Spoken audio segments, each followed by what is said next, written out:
అందరికీ నమస్కారం. ఈ రోజు మన ఛానల్ కి ప్రముఖ ఆధ్యాత్మిక జ్యోతిష్య శాస్త్ర వాస్తు పండితులు శ్రీ వైవిఎస్ఎస్ గిరిరావు గారు వేచేసి ఉన్నారు. నమస్కారం గురువు. నమస్తే చిట్టి తల్లి. గురువు గారు, ఈ శ్రావణ మాసంలో కుంభరాశి వాళ్ళు ఎట్లాంటి నియమాలు పాటించాలి? విద్య, ఉద్యోగం, ఆరోగ్య పరంగా ధనలాభం కోసం వాళ్ళు ఎట్లాంటి నియమాలు పాటించాలి? కుటుంబంలో కలహాలు రాకుండా ఉండడానికి ఎలాంటి జాగ్రత్తలు తీసుకోవాలి? క్లుప్తంగా వివరించగలరా? అలాగే అమ్ముడు. అందరికీ శుభోదయం అండి. చక్కగా మనం శ్రావణ మాసంలో ఈ ఆగస్టు మాసంలో వచ్చేసి కుంభరాశి వారి ఫలితాలు ఎలా ఉన్నాయో చూద్దాం. ఈ నెలలో మీకు గ్రహాల సంచారం ఒక ముఖ్యమైన సందేశాన్ని ఇస్తోంది. నిదానమే ప్రధానము. ముఖ్యంగా మీ వృత్తి, ఉద్యోగం, వ్యాపార విషయాల్లో తొందరపాటు నిర్ణయాలు పనికిరాదు. ఏ పైనకైనా చకచగా పూర్తి చేయాలనే మనస్తత్వం తప్పులేదు, కానీ 1కి 4 సార్లు బేరీజు వేసుకుని అటు ఇటు చూసుకుంటూ ముందుకు వెళ్ళటం చాలా ముఖ్యం. మీ సమయాన్ని, శక్తిని ఆచితూచి ఖర్చు పెట్టండి. ఏ పనులైతే మీకు తక్షణమే స్పష్టమైన ప్రయోజనాలు ఇస్తాయో, వెంటనే అవుట్పుట్ ఏదైతే ఇస్తుందో దానికి ప్రాధాన్యత ఇవ్వండి. దీర్ఘకాలికమైనవి నిదానంగా జరుగుతూ ఉంటాయి, కంగారేం లేదు. ఒక ప్రాజెక్టు మీద పనిచేస్తే కొద్ది కాలంలోనే దాని నుంచి లాభం వస్తుందని మీకు గట్టి నమ్మకం ఏదైతే ఉంటుందో దానిపై ఇమీడియట్గా పూర్తి దృష్టి పెట్టండి. అలాగే ఈ నెల మీ శక్తిని వృధా కానివ్వద్దు. సరైన దిశలో, సరైన కోణంలో మీ యొక్క పవర్ను ఉపయోగించండి. స్వయం ఉపాధితో ఉన్నవారు, సొంతంగా వ్యాపారాలు, వృత్తులు చేసుకుంటున్నవారు, ఈ కుంభరాశి వారు ఎవరైతే ఉన్నారో ఈ నెలలో అప్రమత్తంగా ఉండండి. ముఖ్యంగా డబ్బు, ఆస్తులకు సంబంధించిన పత్రాలపై సంతకాలు చేసేటప్పుడు తొందరపడి మాత్రం చేయొద్దు. ఖచ్చితంగా జీవిత భాగస్వామితో సంప్రదించి, మీ కుటుంబంతో సంప్రదించి మాత్రమే సంతకాలు పెట్టండి. చిక్కుల్లో పడే ప్రమాదం ఉంది.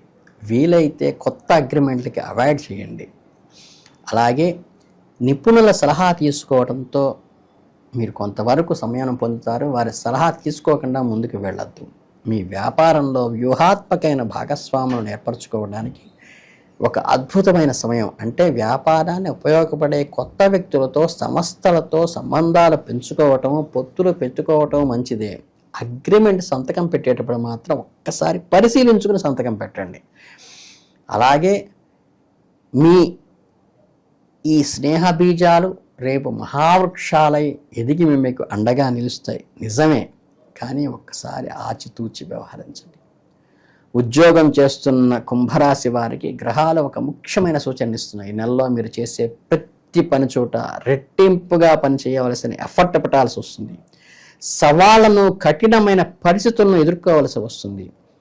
పై అధికారులు, సహోద్యోగులతో సరైన మార్గసత్వం లభించకపోవచ్చు. మీ యొక్క ఎఫర్ట్ని మీరు నమ్ముకోండి. మీ ఆత్మసాక్షి చెప్పినది ఏదనండి, మీ అంతర్బుద్ధి చెప్పినట్టుగా మీరు నడుచుకోండి. ఎవరి మీద మొండిగా ఆధారపడద్దు, బ్లైండ్గా అసలు ఆధారపడద్దు. మీ బృందానికి మీరు ఒక మార్గదర్శిగా నిలవండి. మీ సహజమైన తెలివితేటలతో, వివేకంతో కష్టమైన పనులను కూడా పరిష్కరించే దమ్ము మీకుంది. అలాగే మీకు భవిష్యత్తులో మంచి అవకాశాలు కల్పించేటువంటి పథకాన్ని మీరు ఇప్పుడే ఎంచుకోండి. మీ లోపల శక్తిని నమ్ముకుని పనిచేయండి. ఎవరిని నమ్ముకుని ముందుకు వెళ్ళద్దు. వృత్తిపరంగా మీలో మీకు ప్రధానంగా 2 విషయాలపై దృష్టి పెట్టాలి. మొదటిది, లాభదాయకత ఉన్నదా లేదా. మీరు చేసే ప్రతి పనిలోనూ, చేపట్టిన ప్రతి ప్రాజెక్టులోనూ మీరు స్పష్టమైన లాభం లభిస్తోంది అని బేరీజు వేసుకోండి. ఊహాజనితంగా ఉండే స్పెక్యులేషన్ దొరికెళ్ళద్దు. వాస్తవంలో నిలబడండి. మీ వ్యూహాత్మక ప్రణాళికను సంరక్షించుకోండి. వాటిని ఆచరణాత్మక లక్షణాల్లో అండి. ఇక రెండవది, కొత్తగా ఏర్పరచుకున్న పొత్తులు, కొత్త స్నేహాలు, కొత్త నిజమైన మిత్రులు, శ్రేయోభిలాషులు ఎవరో రోజు గుర్తించుకుని ముందుకు వెళ్ళండి. మీ సంబంధాలు బలోపేతం చేసుకోండి. దీర్ఘకాలికంగా అపారమైన మేలు జరిగేటప్పటికీ ఒక్కసారి ఆ బంధాలను బేరీజు వేసుకోండి. ఈ 2 పాయింట్లు 1కి 4 సార్లు వెనక్కి తిప్పుకునైనా చూసుకోండి. ఈ 2 పాయింట్ను సమతుల్యం చేసుకోగలిగితే ఈ నెలలో మీ వృత్తిపరమైన పునాది మరింత స్టాండర్డ్గా పునాది పడుతుంది. ఇప్పుడు మీ వ్యక్తిగత సంబంధాలు, కుటుంబ జీవితం గురించి మాట్లాడుకుందాం. మీ వ్యక్తిగత బంధాల్లో భావోద్వేగాల కంటే తర్కము, వివేకము కీలక పాత్ర వహిస్తున్నాయి. ఈ నెలలో మెదడులో ఆలోచించి నిర్ణయాలు తీసుకోవాల్సిన అవసరం ఏర్పడింది.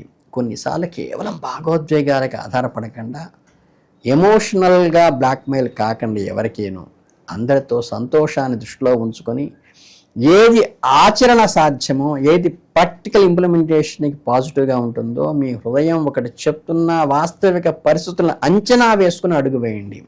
అంతేకాకుండా కొన్ని త్యాగాలు చేయవలసి రావచ్చు, కొందరిని తప్పనిసరిగా నొప్పించాల్సి రావచ్చు. దీర్ఘకాలంలో మీ బంధాలు స్థిరంగా ఉండటానికి ఇది మంచి నిర్ణయమే.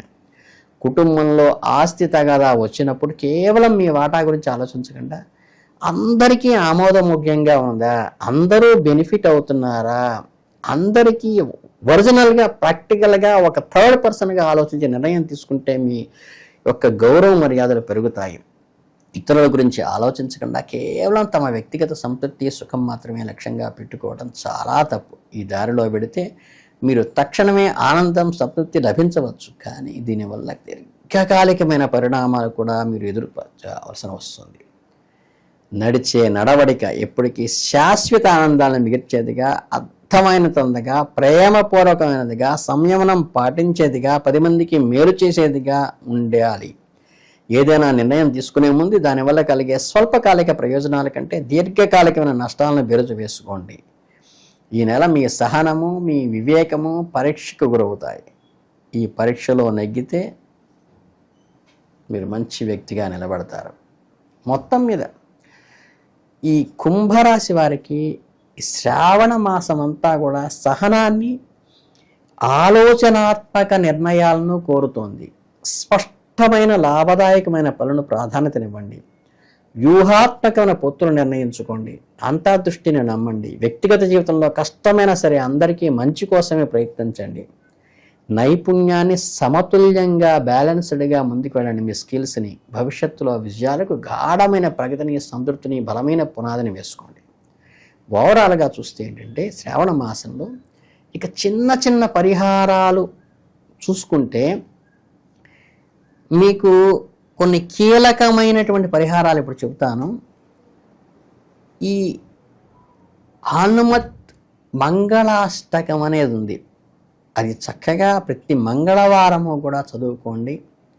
అలాగే శనివారం పూట కూడా చక్కగా స్వామివారికి అర్చించడం ద్వారా శని దోష నివారణ అవుతుంది. మంగళవారం మంగళాష్టకంతో అర్చన చేసేటప్పుడు అప్పాలను ఉంటాయి, చక్కగా బూరెల్లాగా చిన్న చిన్న ఉంటాయి. ఎంత చిన్నమైనా సరే చక్కగా 108 అప్పాలతో కూడిన మాల వేసి స్వామివారికి అర్చించుకుంటే హనుమంతుడు మీకు ముందుండి మిమ్మల్ని నడిపిస్తారు. అలాగే ఈ శని దోష నివారణార్థం ఎవరైనా సరే టెంపుల్స్లో కానీ ఏదైనా కార్యక్రమాల్లో కానీ ఇనుముతో కూడిన సహాయం కానీ, పత్తితో కూడిన సహాయం కానీ, అలాగే నల్లని వస్త్రాలతో కూడిన సహాయం కానీ మిమ్మల్ని అర్థిస్తే ఖచ్చితంగా ఆ దేవాలయానికి ఆ సహాయం చేయండి. దానివల్ల మీకు దోషం పోతుంది. ఓం శం శనైశ్చరాయ నమః అనుకుని చక్కగా ఏమన్నా అక్కడ ఇనుముతో కూడిన కట్టడం పందిరి వేయించమన్నాం ఈ చేత, లేతే అక్కడ ఈ సహస్ర దీపాలు పెట్టడానికి నూనె కానీ ఒత్తులు కానీ సమర్పించడం కానీ ఇట్లాంటి అవకాశాలు వస్తే మటుకు శనిదోష నివారణకి అద్భుత పరిష్కారంగా భావించండి. వ్యక్తిగతంగా చేసుకునేదంటే కూడా దేవాలయం పరంగా మనకి ఎవరికి ఇబ్బంది లేకుండా చేయటం వల్ల చాలా మంచి జరిగి వెంటనే ఆ దోష నివారణ అవుతుంది. కాబట్టి ఈ ఆపర్చునిటీ భగవంతుడు మీకు అనుకూలంగా ఇచ్చాడని మలుచుకోండి. అందరికీ కూడా ఈ నెల బాగా జరగాలని కుంభరాశి వాళ్ళు ఒక గుంభనంగా తయారై అందరికీ ఒక నిండు కొండలాగా కనిపించాలని మనస్ఫూర్తిగా కోరుకుంటూ శ్రావణ శుభాభినందనలు. ధన్యవాదాలు గురువు గారు. చాలా చక్కగా వివరించారు. ప్రతి ఒక్కరికి అర్థమయ్యే భాషలో చాలా క్లుప్తంగా వివరించారు. మీరు చెప్పిన పరిహారాలన్నీ పాటించి మన ప్రేక్షకులు కూడా తగిన జాగ్రత్తలు తీసుకొని చక్కగా ఉండాలని కోరుకుంటున్నాను. ధన్యవాదాలు.